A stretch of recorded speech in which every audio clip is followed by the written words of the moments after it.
Vince and Chris back here again at the roastery. Hello, everybody. We're talking about blends, how we blend, Mm-hmm. why we blend. What is a blend over like a single origin, Vince? So a blend is, let's start with a single origin. A single origin is your coffee from a specific region, farm, varietal, all that. A blend is really just two or more of those coffees, and they all vary in different percentages of or different percentages of how much coffee you use, and you can really just do a lot with a blend. Cool. What's some of the advantages you get over blending over like just keeping a single origin? You can bring out more flavors from one coffee from another, and also tone down a bit, Okay. bring up a bit more, add more sweetness. You can add more acidity and sweetness. Cool. There's a lot of things you can do with a blend Yeah. in a coffee. Yeah. When we talk about espresso, a lot of times blends are easier to dial in, or they hold up to milk. Where most every coffee that we have could be pulled as a espresso, but not every one of those coffees is like good in a latte per se. Yeah. And even some, perform better as a drip, and just in different mediums of coffee, really. We were talking about how some coffees perform better as like a drip or single or like a pour over versus like an espresso. So one thing we do with a lot of our blends here is we try to make sure that coffee, let's say our flagship blend, the Firefly, is kind of, let's call it like your everyman coffee, right? Yeah. It's a coffee that can perform. I like to think about it as performing, but as a coffee that works in all mediums of brew method. Yeah. So something that's consistent and sweet in espresso. So like espresso, drip, batch brew, Yep. whatever. You're making it at home in your drip or your Mr. Coffee or espresso, right? Right. Yeah.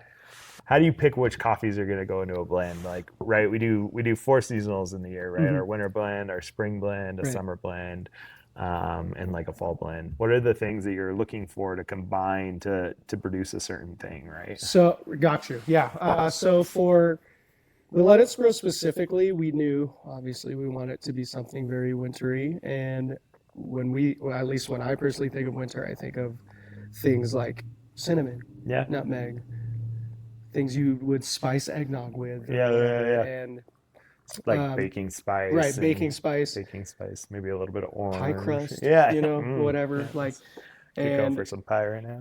right. And one thing I'm always looking for with blends is I know that these,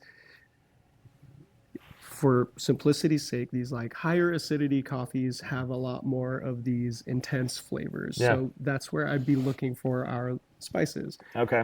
And then when I'm moving away from the spices to look for things that are sweet, I want that base. Yeah. Okay. Right? Yeah. So that base started out with the Columbia, knowing that it's this sweet, very, very simple, sweet forward coffee. Yeah. And then trying to spice it up a little bit, no pun intended, but to spice it up a little bit. Yeah. One of the first things I thought of was that Ethiopia. And honestly, it's just how it performs on the cupping table. Yeah. So sitting there tasting what you see. Yeah. And if it works out for what, specifically with the Let It Grow, if it works out for what I'm trying to have what we're trying to have in that seasonal blend, that's what we're going to use. Awesome. And it happened to be perfectly 50-50. Cool. Yeah. Yeah. How do you determine those percentages? Or So this is what happened with the Let It Grow. When we were initially coming up with it, I wanted more sweetness out of this coffee. Yeah. Not just, the first thing I tried was a 70% Ethiopia, 30% of that Colombia. Yeah. And what ended up happening is that Colombia was able to influence it enough to where that florality went away into more of those spices I was looking for. Okay. Right?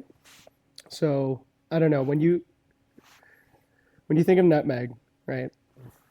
There's a tad bit of herbaceousness in there, right? Yeah. Okay. That's what that Colombia did to change what would just be that floral black tea almost that you'd get in that Ethiopia.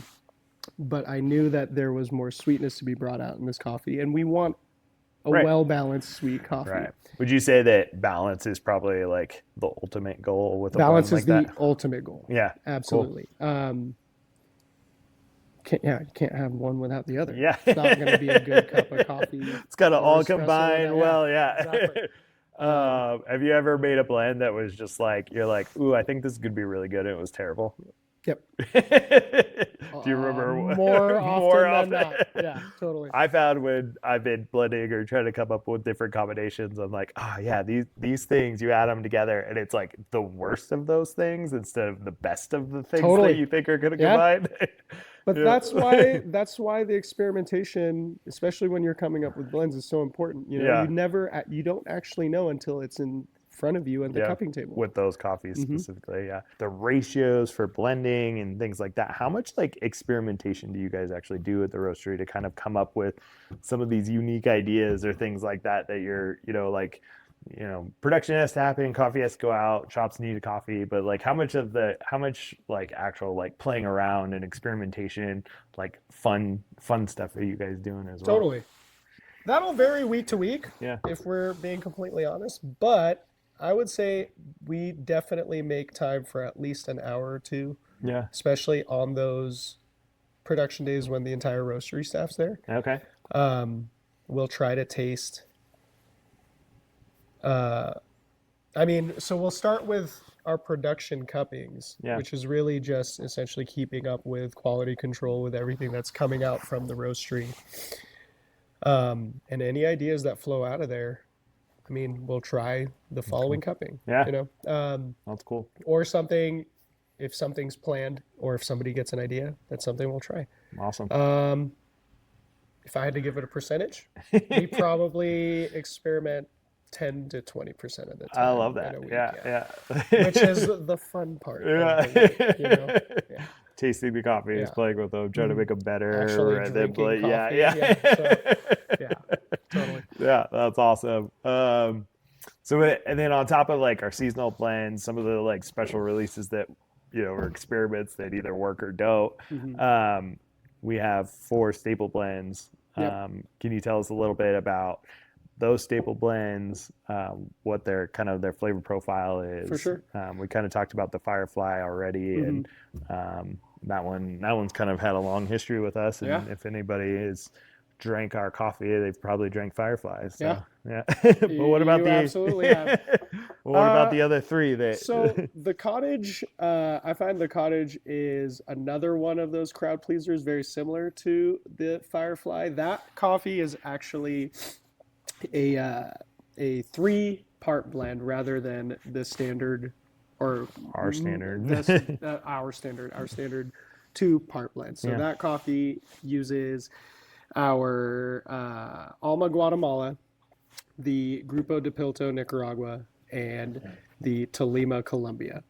And that guy is an insanely well-rounded coffee in my mind. Evenly well-balanced in sweetness. It's not insanely high acidity, but you get like a little bit of florality. Okay. And very, very heavy in the chocolate. Okay. And I'd say that's really imparted by coffees by the coffees that are by Nicaragua and the Colombia. Seems like we aptly named that coffee Cottage, kind of like feeling like a homely, like totally.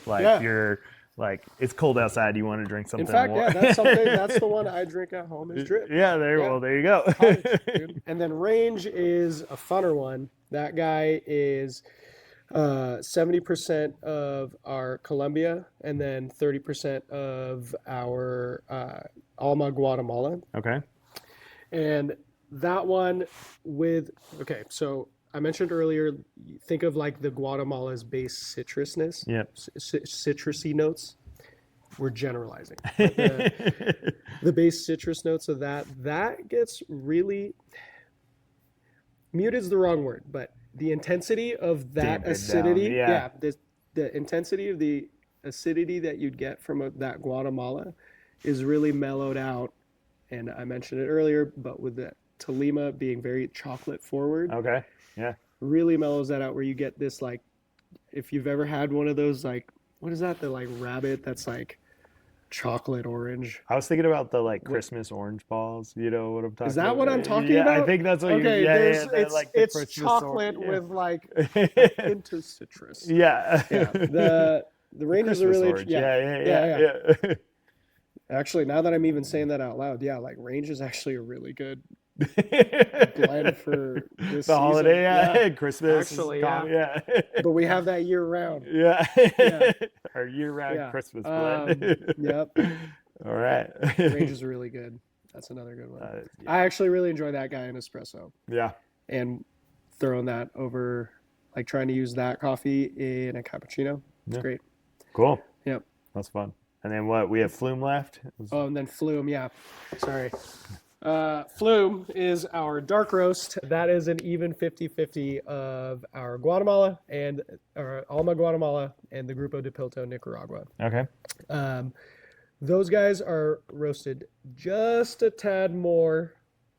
Just developed a no, not a tad more. It's developed quite a bit more than what we have normally. And that is our darker roast. Yeah. That is what we offer as our dark roast. And that guy has if you compare it to the rest of our lineup, including the single origins, right? Not just the blends, much bolder flavors. Okay. So kind of Cacao. for your coffee drinker that's more used to the dark roast Yep. or like wants a heavier flavor profile, Yep. more body. Yeah. Fun diner coffee, Fun diner, great diner coffee. It's basically our Firefly blend, basically. just a little bit darker. Yep.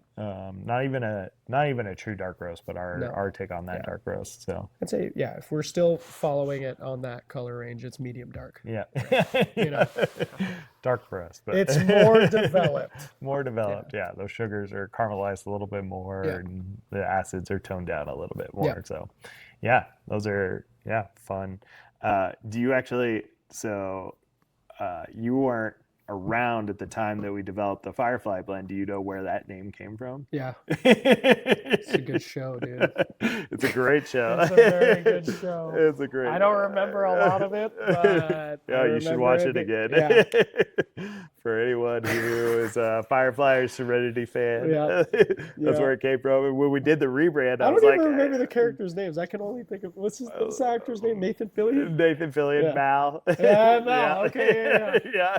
Wash and River and Damn, I should watch that show. Dude. so good. Yeah, So good. it's My favorite. So I gotta like put a little bit of nerd culture Good. in there.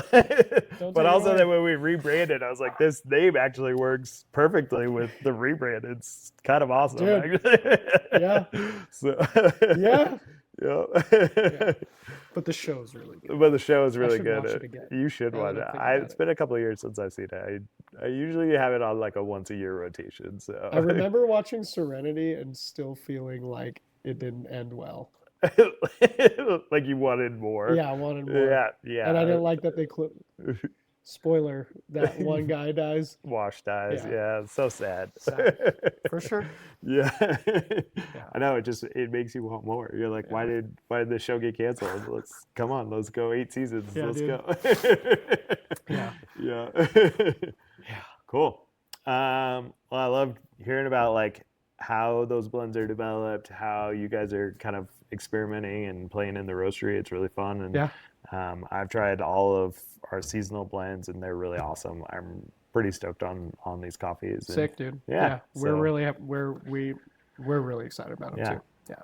I love the like pushing of the envelope of what we're doing with the coffees. You know, like the coffees are great on their own; they're standing on their own as single origins. But then we can kind of play and put them together and create different experiences Totally. with the same coffees.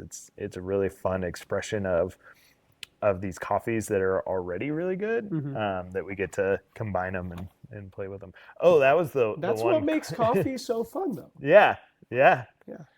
They're never done learning. There's or a playing or- exactly, and there's a lot to always taste. Yeah. You get surprised. Yeah. Yeah.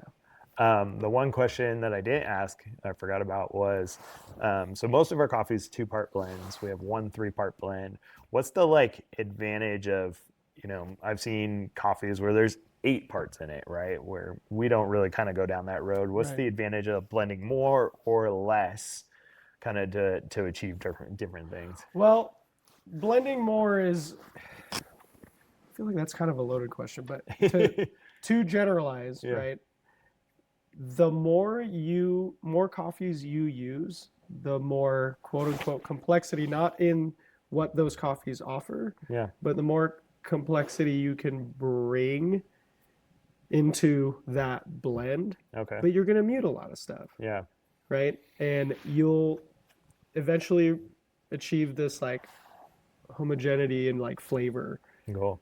because there's So like some of the big guys, Starbucks, yeah, Pete's, these guys blend really heavy to kind yeah, of like bring that consistency right, across what they're doing, right? It should exactly, taste the same no matter the time of right. year, the seasonality when they change coffees What out. totally. Yeah. And what I was going to say with that is what was the word I used? Whatever, consistency. Homogeneous. Yeah, Yeah. homogeneous. But Yeah. let's say you're right. It's achieving that consistency. But what ends up happening is you lose what we were just saying, the fun in the coffee, The the uniqueness of those. uniqueness of what Yeah. a region, a varietal, Yeah. whatever in a terroir and Yeah. all the things that like a coffee has, a single O has, Right. you start losing that single O's identity. Right. The less blends you use, So the or less the coffee. excuse Yeah. me, the less coffees you use in a blend, you can highlight and complement Yeah. those components a lot more. Cool. So Yeah, that's really fun. sorry I used the word. What was the word I used earlier? Yeah, Homogeny. I made that up. So But like, I knew what you were saying. yeah, like you again, the idea is that you get more of what those coffees bring, but they all start to just kind of truly Tastes. blend Yeah, it's together like and they the suicide soda. yeah, right. What is it? The jungle juice? Juggle. Yeah, something like that. Yeah, for sure. Cool. So yeah, we want to highlight the coffees that we're using in the blends, even though we're using them for specific purposes, but we want those coffees to still be unique to the producers and the areas that they were farmed and things like that. And so yeah, when we intentionally blend less to gain that uniqueness. I think the downside, well, it could be an upside or downside depending on how you look at it. I think it's an upside, but you lose a little bit of that consistency, right? So, Right. the Firefly is not going to taste the same every year or all year long, because if we switch a coffee out, which we're about to switch Right. the Grupo de Pilto, Nicaragua, to an Ethiopia, it's Right. going to taste a little bit different Totally. when, we're still trying to achieve a similar flavor profile. And me as the green buyer, I'm trying to replace when we're switching a coffee out, I'm trying to replace a similar flavor profile with another coffee that tastes similar to that. Even though one's in Nicaragua and one's in Ethiopia, like these coffees should taste similar to produce a similar effect. And so that's something that I have to do when I'm green buying is like, hey, what is this coffee taste like now, and what is this coffee that we're looking at, or these a list of coffees that we're trying, which one is going to plug in to fit a similar flavor profile. Right. But that being said, it's not gonna taste exactly the same as it Exactly did the when same. we switch it.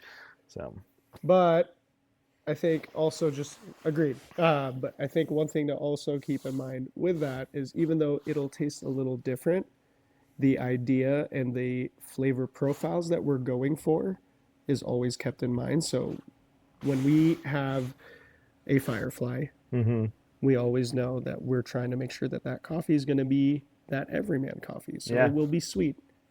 It will have some nice acidity. It will be well balanced. cool. It might taste a little different, but Yeah, it is the Firefly. it is the Firefly. It's got all the components to balance, to have that sweetness, to hold up in milk and batch brew, the versatility of it. Yeah. Right. Yep. That's the work that we've got to put in to make sure that these coffees, we've been running Firefly since 2016. Yeah. So what is that? 9 years now. Will be 10. Will be 10. Yeah, Yeah. crazy. And Yep. it was the end of 2016. So almost. Okay, for sure.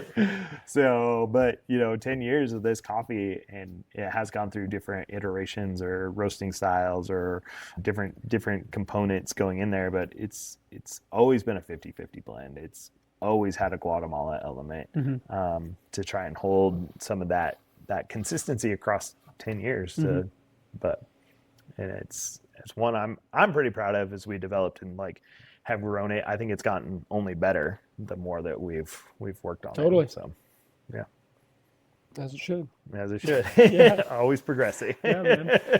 For sure. I love that. Awesome. Thanks, Cool, man. Vince. Dude, thank you. Yeah. Bye, y'all.